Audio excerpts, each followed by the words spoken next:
আসসালামু আলাইকুম। বিডি নিউজে আপনাদেরকে স্বাগতম। সংবাদের শুরুতেই শিরোনাম, পরে বিস্তারিত।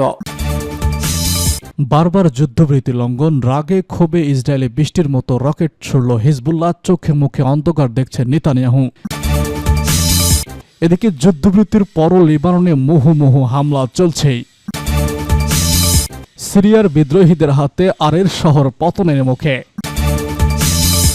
এদিকে ইরানে প্রশিক্ষণ বিমান বিধ্বস্ত, 2 পাইলট নিহত। জানিয়ে দেব অনাস্থা ভোটে সরকার পতন, নতুন সংকটে ফ্রান্স। সর্বশেষ জানিয়ে দেব গাজা ইসরায়েলি হামলায় নিহত আরও 50 ফিলিস্তিনি। শুনছিলেন সংবাদ শিরোনাম, এখন বিস্তারিত। তার আগে অনুরোধ থাকবে ভিডিওতে একটি লাইক দিন এবং কমেন্টস করে জানিয়ে দিন কোন জেলা থেকে বা কোথা থেকে আমাদের সঙ্গে যুক্ত রয়েছেন। বারবার যুদ্ধবিরতি লঙ্ঘন, ইসরায়েলে বৃষ্টির মতো রকেট হামলা হিজবুল্লাহর, চোখে মুখে অন্ধকার দেখলেন নেতানিয়াহু। ঝাঁকে ঝাঁকে ছুটে আসছে রকেট, থামানোর কোনো উপায় যেন নেই। বৃহস্পতিবার ভোররাতে ইসরায়েলের আকাশ এভাবেই লেবানন থেকে ছোড়ার রকেট বৃষ্টির মতো এসে পড়ে। এতে চোখে মুখে রীতিমতো অন্ধকার দেখলেন নেতানিয়াহু। এত রকেট ছোড়ায় দিশেহারা হয়ে পড়েছে ইসরায়েলের আকাশ প্রতিরক্ষা ব্যবস্থা। দেশটির সেনাবাহিনী জানিয়েছে সকাল সকাল প্রায় 30টিরও বেশি রকেট ও ড্রোন দিয়ে হামলা চালানো হয়। এর মধ্যে কিছু রকেট ভূপাতিত করতে সক্ষম হয়েছে আকাশ প্রতিরক্ষা ব্যবস্থা। এছাড়া সব মিলিয়ে 250 শতাধিক ড্রোন ছোড়া হয়েছে। লেবানন থেকে ছোড়া 2টি ড্রোন ভূপাতিত করা হয়েছে বলে জানায় ইসরায়েলি সেনাবাহিনী। অন্য ড্রোনগুলো ভূপাতিত করার চেষ্টা করলেও তা ব্যর্থ হয়। তবে ঠিক কতগুলো ড্রোন ইসরায়েলি সেনাবাহিনী ভূপাতিত করতে পেরেছে তা জানায়নি তেল আবিব। সাম্প্রতিক সপ্তাহগুলোর মধ্যে ভয়াবহতম এই হামলায় ইসরায়েল বেশ কয়েকজন আহত হয়েছেন। মূলত ইসরায়েলের উত্তর ও পশ্চিম অঞ্চলে এই রকেট ও ড্রোন হামলা চালানো হয়। আহত কয়েক ডজনকে দ্রুত হাসপাতালে নিয়ে যাওয়া হয়। গত অক্টোবর থেকে ইরান তার অন্যতম প্রক্সি লিবাননের প্রতিরোধ যোদ্ধাদের অব্যাহত হামলায় নাকাল ইসরায়েল। দেশটির তথাকথিত শক্তিশালী আকাশ প্রতিরক্ষা ব্রুহ ভেদ করে ইসরায়েলে বিভিন্ন স্থানে গিয়ে আঘাত আনে এইসব রকেট। এতে ব্যাপক ক্ষয়ক্ষতি হয়েছে দেশটির সামরিক অবকাঠামোতে। যুদ্ধবিরতির পরও লেবাননে ইসরায়েলের হামলা। যুদ্ধবিরতির পরদিনই লেবাননে হামলা করেছে ইসরায়েল। বৃহস্পতিবার দক্ষিণ লেবাননের 6টি এলাকায় এ হামলা চালানো হয়েছে, খবর রয়টার্সের। বিষয়টি ইসরায়েলও স্বীকার করে বিবৃতি দিয়েছে। তবে তাদের দাবি ইসরায়েলি বাহিনী এ হামলা করতে বাধ্য হয়েছে, কারণ যুদ্ধবিরতির মধ্যে দক্ষিণ লেবাননের বিভিন্ন এলাকায় সন্দেহভাজন ব্যক্তিরা জড়ো হচ্ছিলেন। তাদের উপস্থিতি দেখতে পেরে আগেই হামলা করে নেতানিয়াহু বাহিনী। এর মধ্য দিয়ে ইসরায়েলের নয় বরং যুদ্ধবিরতি চুক্তি লঙ্ঘন করেছে লেবাননের সশস্ত্র সংগঠন হিজবুল্লাহ। এর আগে বুধবার থেকে ইসরায়েল ও হিজবুল্লাহর মধ্যে যুদ্ধবিরতি চুক্তি কার্যকর হয়। যুক্তরাষ্ট্র ও ফ্রান্সের মধ্যস্থতায় এই চুক্তি কার্যকর হয়। মার্কিন প্রেসিডেন্ট জো বাইডেন যুদ্ধবিরতির ঘোষণার শান্তির আশাবাদ জানিয়েছেন। যুদ্ধবিরতির শর্ত অনুযায়ী দক্ষিণ লেবানন থেকে নিজেদের সেনা সরিয়ে নিতে 60 দিন সময় পাবে ইসরায়েলি বাহিনী। এ সময় কোনো পক্ষই একে অপরের উপর হামলা চালাতে পারবে না। বৃহস্পতিবার লেবানন অবস্থান করার সেনাবাহিনী হামলা করে। এদিকে যুদ্ধবিরতি স্বস্তির আশ্বাস ফেলেছে দেশের বাসিন্দারা। পাশাপাশি নিজেদের ঘরে ফিরতে শুরু করেছে তারা। নতুন হামলায় তাদের মধ্যে আবারও আতঙ্ক ছড়িয়ে পড়েছে। তবে ইসরায়েলি সামরিক বাহিনী লেবাননের পূর্ব অঞ্চলের বাসিন্দাদের ঘরে ফেরার ব্যাপারে সতর্ক করেছে। তবে তাদের সতর্কবার্তা উপেক্ষা করে হাজার হাজার মানুষ দক্ষিণ লেবাননে পাড়ি দিয়েছে। লেবাননের স্পিকার নাপিত বেরি বাসিন্দাদের ঘরে ফেরার আহ্বান জানিয়ে তিনি বলেন, আমি আপনাদের ঘরে ফেরার আহ্বান জানাচ্ছি। টেলিভিশনে দেওয়া এক বক্তব্যতায় নাপিত বেরি বলেন, ধ্বংসস্তূপের উপর বসবাস করতে হলেও আপনারা নিজেদের ভূমিতে ফিরে আসুন। সিরিয়ায় বিদ্রোহীদের হাতে আরেক শহর পতনের মুখে।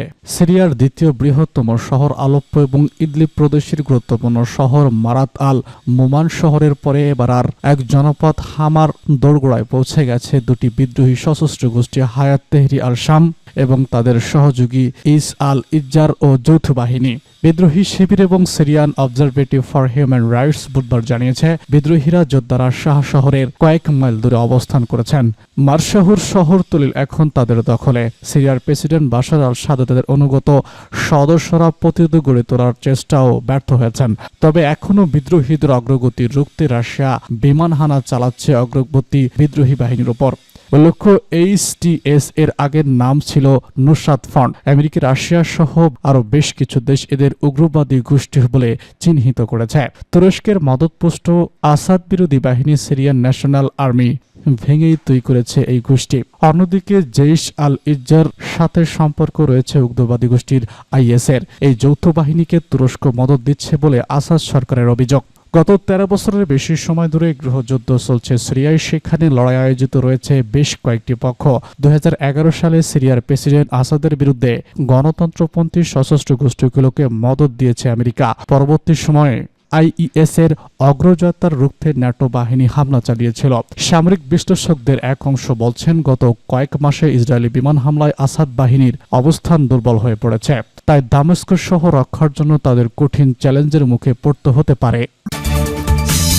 ইরানে প্রশিক্ষণ বিমান বিধ্বস্ত, 2 পাইলট নিহত। ইরানের দক্ষিণ পশ্চিম অঞ্চলে একটি প্রশিক্ষণ বিমান বিধ্বস্ত হয়ে 2 পাইলট নিহত হয়েছেন। বুধবার ফাস প্রদেশের রুবাজ্জাল এবং কেরোজিন কাউন্টের পরবর্তী একটি পাহাড়ে আঘাত এনে বিমানটি বিধ্বস্ত হয়। যদিও বিধ্বস্ত বিমানটির মডেল বা ধরন সম্পর্কে এখনও কোনো তথ্য পাওয়া যায়নি। তবে স্থানীয় গণমাধ্যম জানায় বিমানটি ইরানের সেনাবাহিনীর একটি প্রশিক্ষণ এবং যুদ্ধ বিমান ছিল। দুর্ঘটনার পরপরই পাইলট শহীদ হয়েছেন ও উভয় সেনাবাহিনীর কর্নেল পদমর্যাদার অফিসার ছিলেন। দুর্ঘটনার কারণ জানতে তদন্ত চলছে বলে জানিয়েছে স্থানীয় গণমাধ্যম। ইরানের সেনাবাহিনী এই মর্মান্তিক ঘটনার জন্য শোক প্রকাশ করেছেন। অনাস্থা ভোটে সরকার পতন, নতুন সংকটে ফ্রান্সের পার্লামেন্টের নিম্নকক্ষে ক্ষমতাসীন সরকারের বিরুদ্ধে একটি অনাস্থা ভোট পাশ করেছেন ফরাসি আইন প্রণেতারা। ফলে প্রধানমন্ত্রী হিমেল বার্নিকে সরকার প্রধানের দায়িত্ব নেওয়ার মাস তিনেকের মাথায় সরে যেতে হচ্ছে। বুধবার এই ভোট অনুষ্ঠিত হয়। খবর রয়টার্সের। প্রতিবেদনে বলা হয়েছে, বাজেট পাশ নিয়ে কিছুদিন ধরেই ফ্রান্সের রাজনৈতিক অচল অবস্থা চলেছিল। মিশেল বার্নির সরকার বেশ চাপে ছিল। জাতীয় বাজেট পাশ করানো নিয়ে এই সংকট আরও জটিল হচ্ছে। উগ্র ডানপন্থী ও বামপন্থী বিরোধী আইন প্রণেতারা তাদের বিরুদ্ধে পার্লামেন্টে অনাস্থা প্রস্তাব তুলেছেন। প্রস্তাবটি 371 ভোটের সংখ্যাগরিষ্ঠতায় পাশ হয়। এর ফলে ইউরোপীয় ইউনিয়নের দ্বিতীয় বৃহত্তম অর্থনৈতিক শক্তিধর দেশটির আরও গভীর সংকটের মুখে পড়ল। একই সঙ্গে দেশটির আইন প্রণেতা ক্ষমতা ও বিশাল বাজেট ঘাটতি নিয়ন্ত্রণের ক্ষমতাকেও হুমকির মধ্যে পড়েছে। বার্নিকে এখন নিজেদের ও সরকারের পদত্যাগপত্র প্রেসিডেন্ট ইমানুয়েল ম্যাক্রোর কাছে জমা দিতে হবে। ফরাসি গণমাধ্যম বলছে, তিনি বৃহস্পতিবার সকালে জমা দেবেন।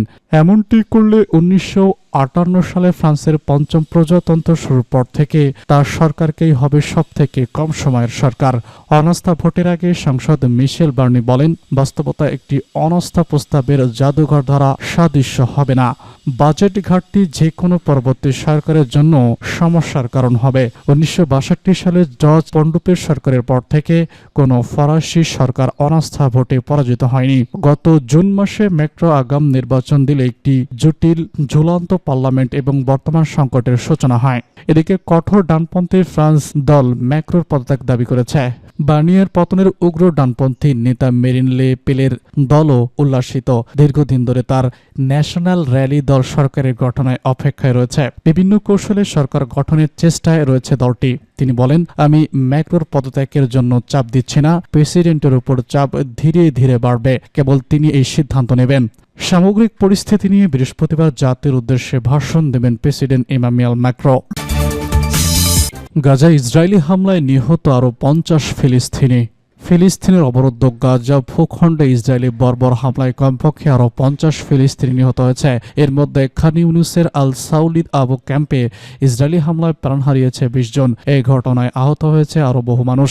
বৃহস্পতিবার এক প্রতিবেদনে তথ্য জানিয়েছে গণমাধ্যম আল জাজিরা। প্রতিবেদনে বলা হয়েছে, গাজা জুড়ে ইসরায়েলি বিমান হামলায় আরও অন্তত 50 জন নিহত হয়েছে বলে ফিলিস্তিনি চিকিৎসকরা জানিয়েছেন। তারা বলেছেন, খান ইউনুসের কাছে আল সাওয়াত একটি তাবু ক্যাম্পে বুধবার ইসরায়েলি হামলায় কমপক্ষে 20 জন নিহত, অন্যান্যরা আহত হয়েছেন। আল জাজিরা হানি মাহমুদ মধ্য গাজায় দের আল বালা থেকে জানিয়েছেন, বর্বর এই হামলার মৃত্যুর সংখ্যা আরও বাড়তে পারে বলে আশঙ্কা করা হচ্ছে। রোগীরা হাসপাতালে আছেন, তারা কেবলমাত্র চিকিৎসা সেবা, চিকিৎসা সরঞ্জামের ঘাটতি এবং পর্যাপ্ত চিকিৎসা কর্মীর কারণে তারা তাদের জীবন হারানোর শঙ্কার মধ্যে রয়েছেন। তিনি আরো বলেছেন, এমন ঘটনা এটি প্রথম নয় যা আমরা ঘটতে দেখেছি। আল মাওয়াসি অঞ্চলে বসবাসরত বাস্তুচ্যুত গোষ্ঠীগুলোর মধ্যে ক্রমবর্ধমান হতাশা রয়েছে। ইসরায়েলি সামরিক বাহিনী এই হত্যাকাণ্ডমূলক যুদ্ধের প্রথম সপ্তাহে বোমা হামলা এড়াতে তাদের বাড়িঘর থেকে সরে যাওয়ার পরামর্শ দিয়েছিল, কিন্তু তারা বারবার এই অপ্রত্যাশিত আক্রমণের শিকার হয়েছেন। অন্যদিকে গাজা শহরের 3টি বাড়িতে ইসরায়েলি বিমান হামলা অন্তত 10 জন নিহত হয়েছে বলে ভূখণ্ডটির সিভিল ডিফেন্স জানিয়েছে।